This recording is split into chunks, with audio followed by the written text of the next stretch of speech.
This might be one of the most complicated episodes for me to prepare as it breaks through the delayed series on the Battle of Slim River. I have to prepare this series meticulously to best depict the overall battle history that took place here on the early morning of 7 January 1942.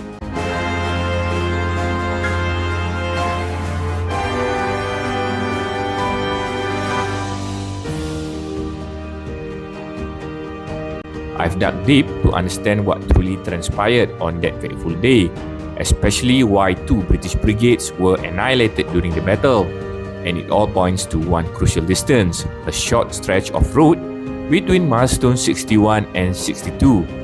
That would also explain why the Japanese Army engineers erected a stone monument within this sector after the fall of Singapore, as a reminder to everyone of their proud and stunning victory achieved here in Trolak. I will come back to the story of the monument built by the Japanese Army in the next episode. The victory achieved at Slim River led to the fall of Middle Malaya, including Kuala Lumpur, the federal capital of Malaya then. In the Malay proverbs, there was a saying called, "Kalau tak dipecahkan ruyung, manakan dapat sagunya." The 1 mile stretch of road between Milestone 61 and 62 was exactly the ruyung meant by the proverb, which the Japanese Imperial Army managed to break through, leading to the overall success in taking the federal capital of Malaya.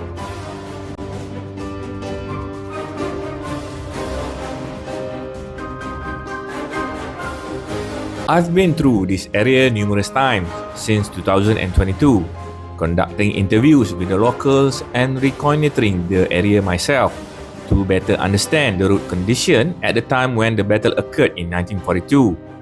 Ever since there was a road access connecting the Kampung Ulu Slim and Ipoh, this particular stretch of road has been improved many times. To understand why this 1 mile stretch of road was vital to the outcome of the battle and why the Japanese 42nd Ando Detachment easily captured it during the Battle of Slim River, I need to explain at length the history of this 1 mile stretch of road. This could be tricky, especially for my viewers who have never been to this particular area. According to my reading and interviews with locals, the milestone between 61 and 62 may have witnessed the most colourful history of population mobility of any milestone along Perak State's entire road network. Hence, I need to dissect this particular stretch of road for a special episode of its own to better understand the overall incidents that occurred here during the Battle of Slim River. But first, let me orient my viewers to the correct period setting of the trunk road here in the year 1942. First, the Plus Expressway on the left of the screen is yet to be built, at least not until 1994. The middle Federal Route 1 road vector was originally crooked, ribbons in and out of the hard terrain around the area. I need to emphasize that part of the original road involved in the Battle of Slim River has now been obscured by the palm oil orchard slightly to the right of the modern Federal Route 1 vector of today. The trunk road was then sandwiched between thick jungle, which was impenetrable to the motor vehicles of the 1940s. In the previous episode, I did point out that one of the main reasons why the Japanese 6th Tank Regiment led by Major Toyosaku Hajime Shimada managed to successfully outflank the 5th to Punjab's strong defensive position was largely due to their exploitation of an old loop road that were in existence within the 5th to Punjab defensive sector. To be precise, at the start of Milestone 61, this old loop road was used by the Malayan population before the mega project of the Federal Route 1 was completed in 1939, connecting the main township of West Malaya. The main mode of transportation before that was the railway line, which also existed in this sector and had been built 30 years earlier. Later, after the combustion engine became popular and much more convenient for population mobility, the rich state of Perak embarked on a major road repair program to straighten the crooked roads in this particular area, which was completed in 1939. Before that, the Malayan population had to pass through rough terrain on a much more crooked, risky and winding road ribbons in and out of the Trolak area to reach Ipoh or Kuala Lumpur. However, the pre-war Malayan population was not economically well off, and only a handful of people could afford to own a car. Malaysians rarely travelled the trunk road except during wartime, when locals would gather along it to watch the mighty British Army retreat south in a bulk with their lorries and motor transport vehicles. Malaysians would then prefer to travel by train to the main township area, since it was much cheaper and the majority of them could not own a vehicle at the time. I also need to point out one crucial fact for better understanding that the route system distance adopted by the Colonial Public Works Department was based on a 1 mile interval, gauged to the nearest main town in a particular state, meaning the location I am standing today at Milestone 61.5 was 61.5 miles from Ipoh, the capital city of the state of Perak at the time. This is very vital for the period correct setting of the pre-war years route system adopted by the Public Works Department, which I will continue to refer to in the future.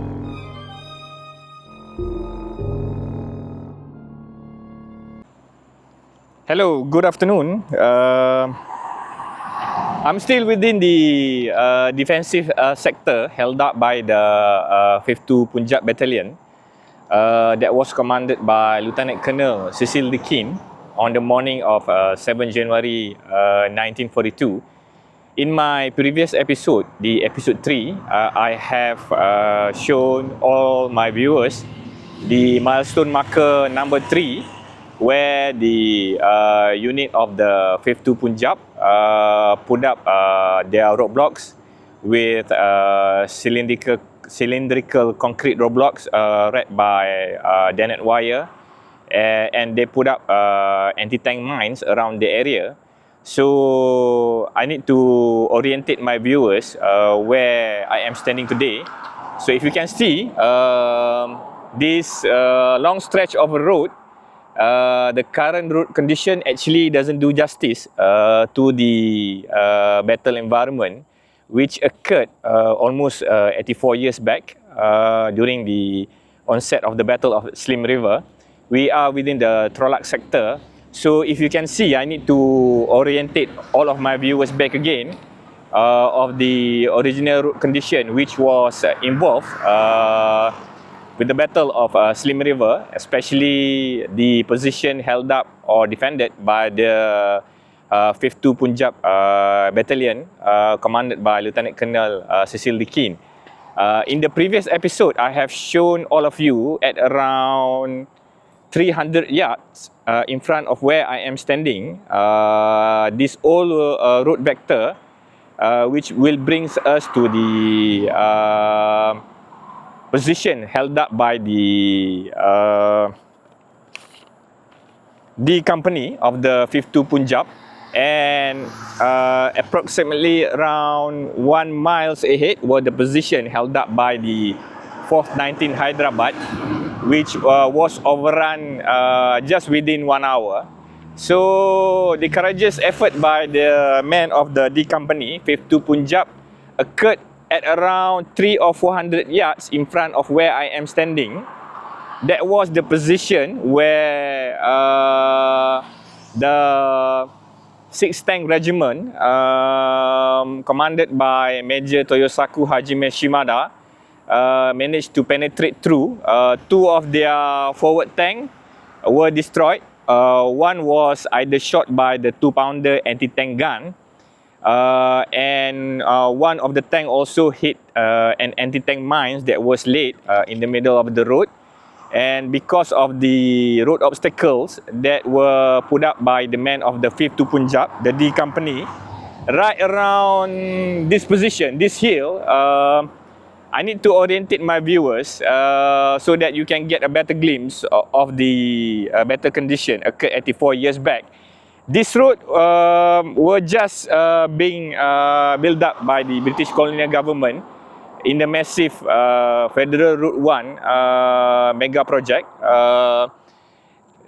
This road vector on my left were not yet in existence then. This was just built up in 1992. As you can see, the defilement area where there should be high ridges on my left side, and if you can go further up to 300 yards, there were also a high ridge on the right side, which created a natural defilement for the tank to funnel through or for the enemy to go through, and it create a perfect spot for killing zone, especially for tanks. And please bear in mind, through my research during the Battle of Slim River, especially the battle occurred around here at 4:30 in the morning,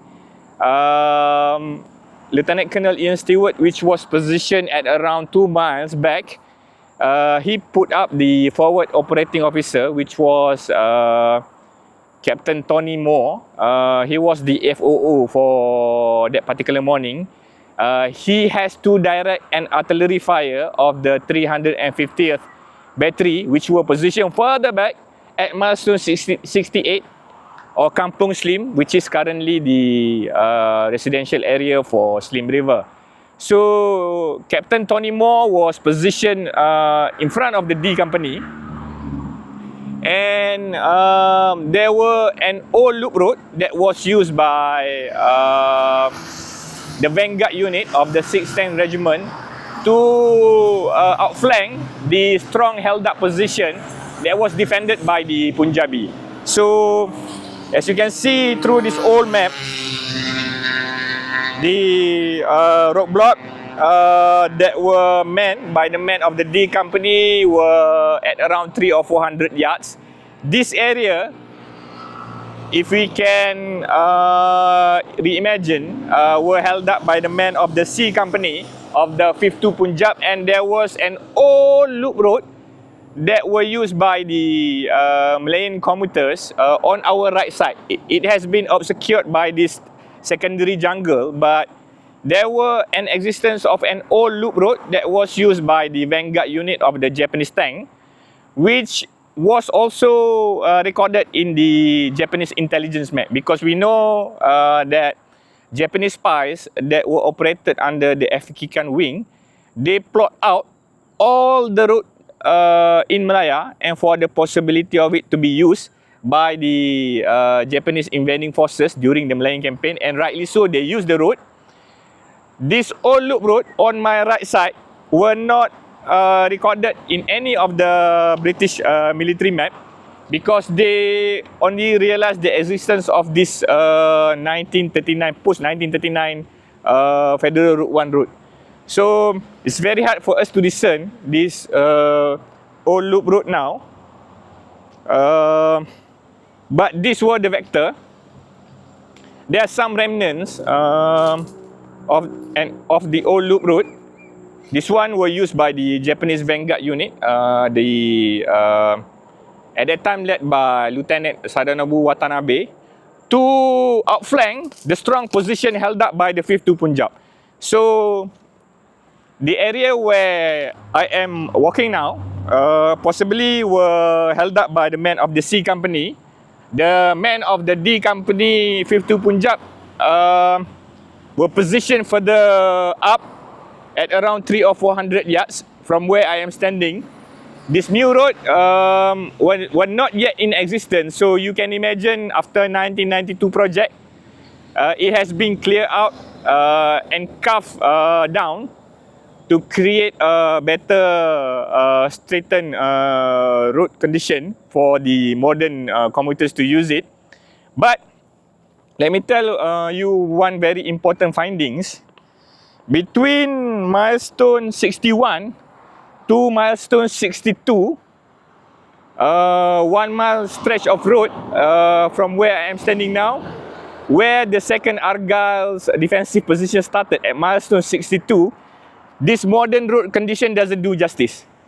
Because the road prior to 1945, or that was used by the men of the 11th Indian Division to retreat back south, or that was used by the men of the 25th Army or the 5th Division Japanese attacking force, is not rightly straight as what we can see today. The road was ribbons in and out of this terrain. Because the terrain in 1942, especially around Trolak area, was very difficult. There was a lot of hilly area. So I've done my research. From milestone 61 to milestone 62, bear in mind the existence of the pre-1939 road that was used by the vanguard unit of the Japanese 6th Tank Regiment, led by 2nd Lieutenant Sadanobu Watanabe. It ribbons in and out of this straight stretch of road the modern condition of today. Meaning, in 1942, this road leading up to milestone 62 is not as straight as it is today. It ribbons in and out. I will bring all of you further back at half a mile, where another roadblock managed to decommission another Japanese tank, and there was one small battle also occurred over there. But just to give an orientation or an explanation of what happens around here and the position that was held up by the 52 Punjab unit, I need again to reiterate and explain so that my viewers will get a better understanding. The 52 Punjab battalion that were in operation on the morning of 7th of January, they were at 50% efficiency. 3 weeks prior, due to the retreat battle that they had to go through, they have suffered at around 250 casualties. Bear in mind also, because of the incessant bombing from the air, it sapped out the men's energy. So Lieutenant Colonel Cecil Deakin, which was the hero of Batu Pekaka, a great officer, he had to stretch out his battalion to the max, where he had to put the men of the D company to the both ridges, defilement of where in front of me, where I have shown all of you in the 3rd episode. And this whole stretch of road up to the big tree over there were held up by the men of the C company. Those were only the 2 company that were operating at full strength during the Battle of Slim River, or before the Battle of Slim River. They were at a maximum of just about above 2 company strength, because of the casualties, because of the fatigue, and some of them suffered from shell shock.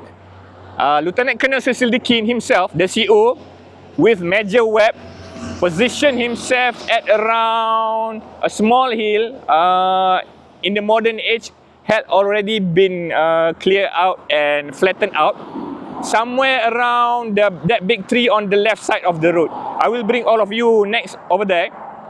And Major Webb, his adjutant, were responsible of keeping the lines of communication intact between the men of D company, C company, battalion HQ, and also a small company of B at the back of the rear battalion HQ, somewhere near the milestone 62 marker.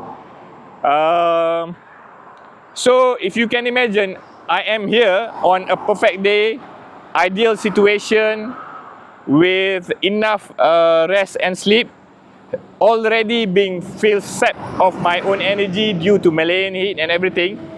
Imagine men of the 52 Punjab that went through a grueling period of 3 weeks, retreating down from the north up to this area position, harassed from the air during daytime, bombing, strafing, not enough sleep. There was some probing attack by the Japanese small unit. They could not get enough sleep. They have to move during the night for concealment from the Japanese harassment from the air. Japanese had complete air superiority during this time, and Colonel Cecil Deakin and Major Webb have to traverse through this 1 mile stretch of road just to keep his battalion intact. So it was a very grueling process for them. And there's another very interesting fact which I've also find. I've mentioned that in the third episode, when the battle starting to occur at the milestone marker of 61, there were supposed to be one 2-pounder anti-tank battery, which was the first troop of the 215th battery under the 8010 regiment, led by Lieutenant Charles Douglas Wyatt. He and his men fired a few shots before bailing out to the south. Disregard of the order made by Cecil Deakin to assist the D Company from the attack of the enemy tank vanguard unit. So Lieutenant Charles Douglas Wyatt fired a few shots. He had a shell shock. Just imagine at night, 4:30, tracer from the tank were shooting from to every direction. The din that happened at that night was massive. The Punjab men desperately trying to hold their position. I reckon Lieutenant Douglas Wyatt had a shell shock, and then he decided to pack up his 2-pounder anti-tank gun, hitch it to the back of his 15 CWT truck, and bail out to the south, all the way from this position to Tanjung Malim, where the locations of the 11th Division HQ. So at that night, in a panic situation, the Pandemonium people were shooting from all around Japanese tank that could not see themselves. If you were in the Japanese tank, either Type 95 or Type 97, your lines of sight is very, very minimal. And please bear in mind, the battle occurred at night. A bit rainy. They could not see anything. The Punjab men were throwing grenades, were throwing Molotov cocktails. Some of the fire out of the Molotov cocktail effect managed to give some light for the Japanese tank crew to see where should they be moving. The Pandemonium, the Japanese machine gunners in the tank keep shooting everywhere in every direction. It create a hell situation. The Japanese army unit from the further back keep shooting mortars. They use mortars to the best of their advantage. Mortars round were falling everywhere around from where we are standing.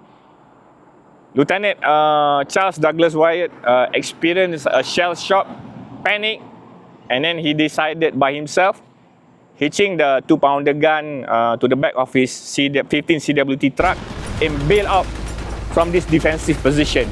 Lieutenant Colonel Cecil Deakin was standing right in the middle of the road at around 300 yards from where I am standing, tried to stop him. He just couldn't care less. So it was Pandemonium that night.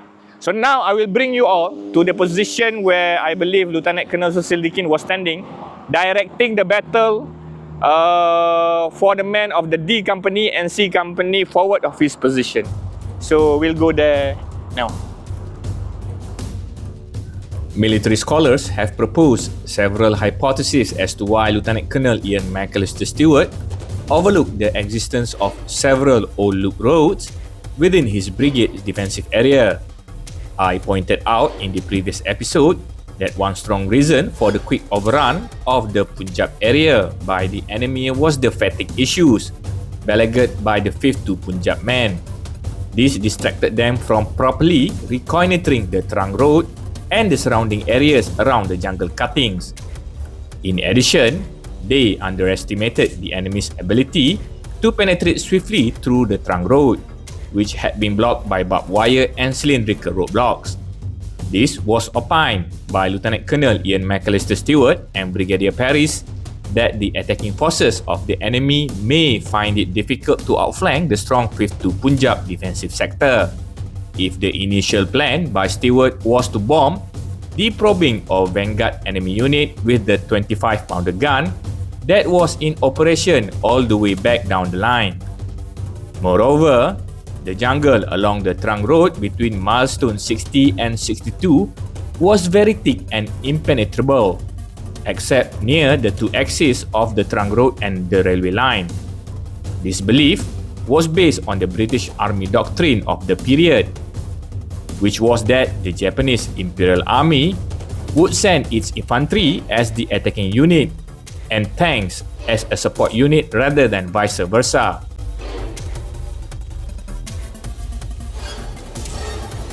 Alan Warren highly criticized this belief, saying the core of the British doctrinal failure was the assumption that the jungle was an impenetrable natural barrier rather than an active tactical area of operation.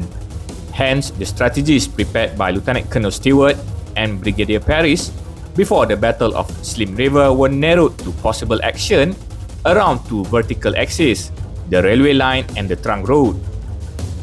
To neutralize the threat of an enemy advance down the railway line, Lieutenant Colonel Stewart ordered the Royal Engineers to rig the railway bridge over the River Garam for demolition.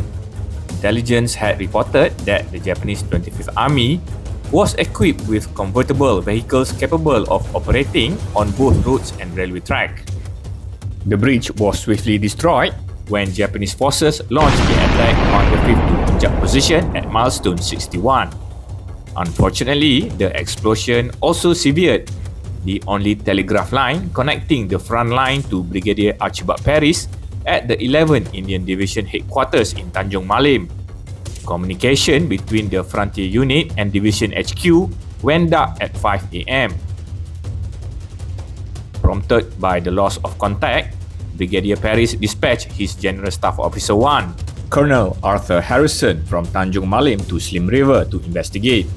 Harrison departed at 5:30 a.m. in his Ford V8, carrying the final report Stewart had managed to transmit to Paris. There seems to be some sort of a breakthrough.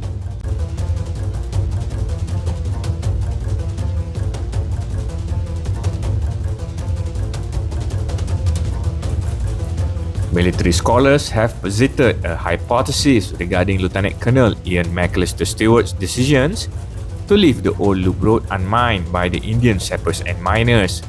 The theory suggests that this road, heavily overgrown and obscured by the tall lalang grass, was deliberately preserved as a line of withdrawal for the men of the 4th 19th Hyderabad and the 5th Punjab. This route would have enabled them to fall back from their defensive sectors and rally behind the 2nd Argyle last position at the 64th mile marker to the rear of the Trolak Bridge, once the initial objectives set by Stewart and Paris had been achieved. However, this hypothesis remained unsubstantiated, as Stewart himself made no such assertion in his published writings. He was consistently candid in his assessment and recollections, never shying away from acknowledging his own shortcomings. Famously being self-critical, had he orchestrated a tactical withdrawal route that ultimately backfired, he almost certainly would have admitted to the gamble. His complete silence on the matter strongly implies that the failure to mine the road was exactly as it appeared: a reckless oversight.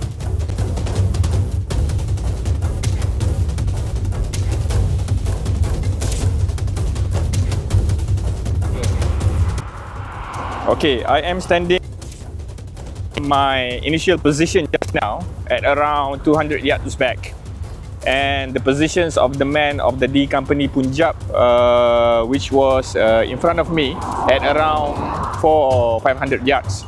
So I need to make my viewers clear that this road on my right side, all the way back to the old Trolak village, were not in existence as it is during the Battle of Trolak or Battle of Slim River, because the hard terrain where we are right now the British colonialist government have to build a metal road, ribbons in and out, navigating the hard terrain of a small hills and creek. I've referred to an old map, especially around milestone 61 and 62. The condition was very different from today, because there was a small creek actually under this road, and the 1939 road, it ribbons in and out of this position. According to some of the war diaries, especially written by Lieutenant Colonel Ian McAllister Stewart, the road that was involved with the Battle of Slim River, especially between milestone 61 and 62, it ribbons in and out from the positions of the D&C Company of the Punjab. It bend in to the right side, this area, and dip to a small stream which called Sungai Terca.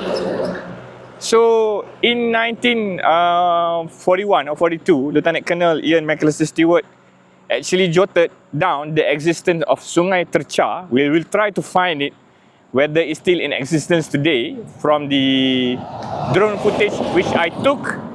There was a small stream, so we can reimagine the position where Lieutenant Colonel Cecil Deakin put himself was at this small hill here.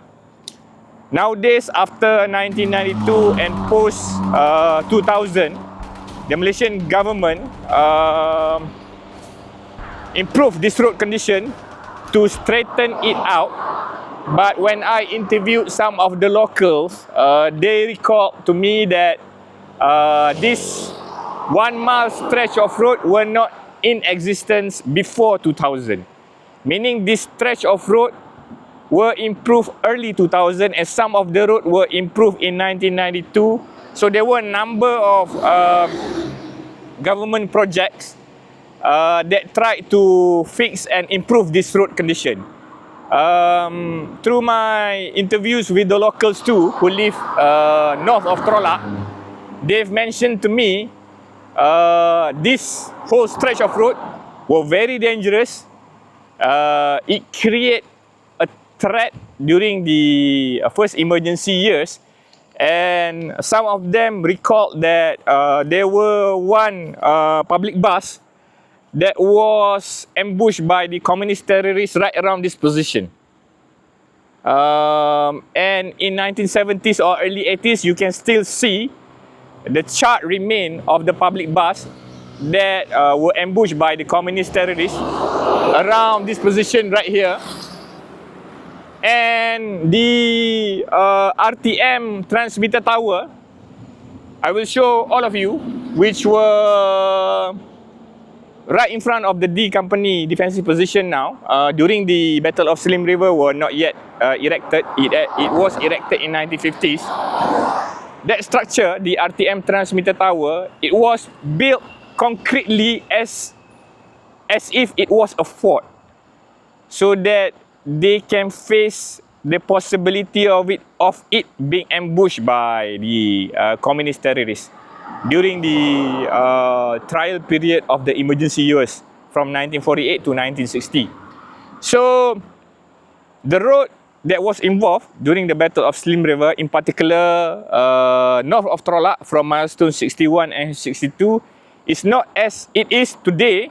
It ribbons in and out of this hard terrain, and according to the diaries written by Colonel Stewart, from the start of milestone 61, it went up, ribbons it to the right side, deep in to Sungai Terca, navigate its way in and out of this stretch of a road. I will give a diagram of what could possibly be of the road condition during the war, because it dips in, goes to a small stream called Sungai Terca, navigate on the left side, some of it may find its vector to the same route vector of today and going through back again to the right side, left side, right side, left side.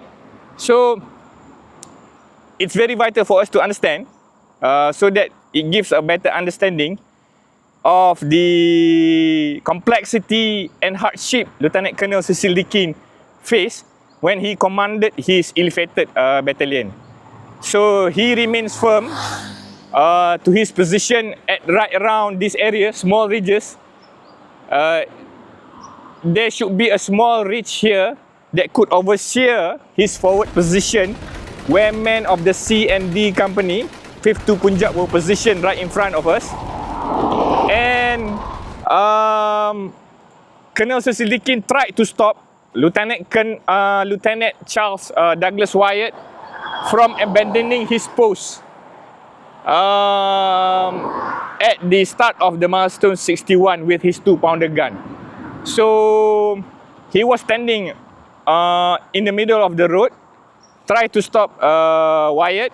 Wyatt navigate the hard road, deep in right, left, right, until he was again being tried to stop by Captain Kenneth MacLeod to the north of the Milestone 62. So Major Webb, Lieutenant Colonel Cecil Deakin Adjutant, try very hard to keep the communication line intact. Orders from the battalion commanders to the OCs of the D and C Company. When the vanguard unit of the Japanese tank, led by Lieutenant Sadanabu Watanabe, managed to penetrate through, coming in from the right side of us, the old loop road, which I've mentioned, outflanking the positions of the existing loop road. Encounter Lieutenant Colonel Cecil Deakin was standing in the middle of the road, deep into the right side, ribbons in left and right, until the vanguard unit hit another anti-tank mines, and one of the tank was also shot by the boys' anti-tank rifle, which damaged their tracks. So there's another battle ensued just to the north of the Milestone 62, which I will bring all of you. But before that, we'll try to find the old Sungai Terca, which were in existence at around 500 meters from where I am standing to my right side. So let's go there now.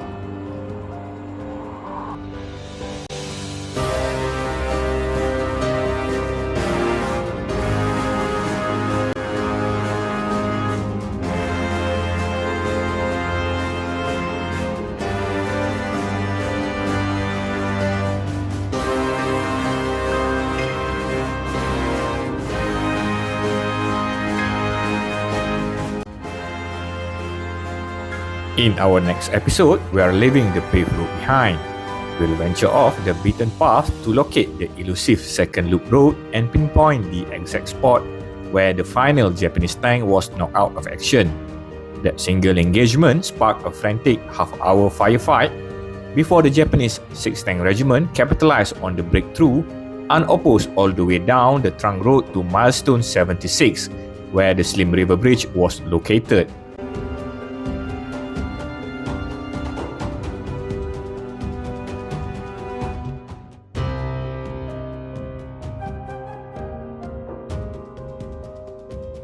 Okay, we managed to find the old road that was involved in the Battle of Slim River. So as you can see, this road were in existence from 1939 or before that to 1960s, as what I have been told. It has been a great privilege to share these findings with all of you. I can only hope that my humble experience and some small readings on the subject matter would have helped us to piece together exactly what went catastrophically wrong on the morning of 7 January 1942. the fatal miscalculation that set the stage for the collapse of the British forces in Malaya. Until then, stay tuned to the channel and goodbye for now.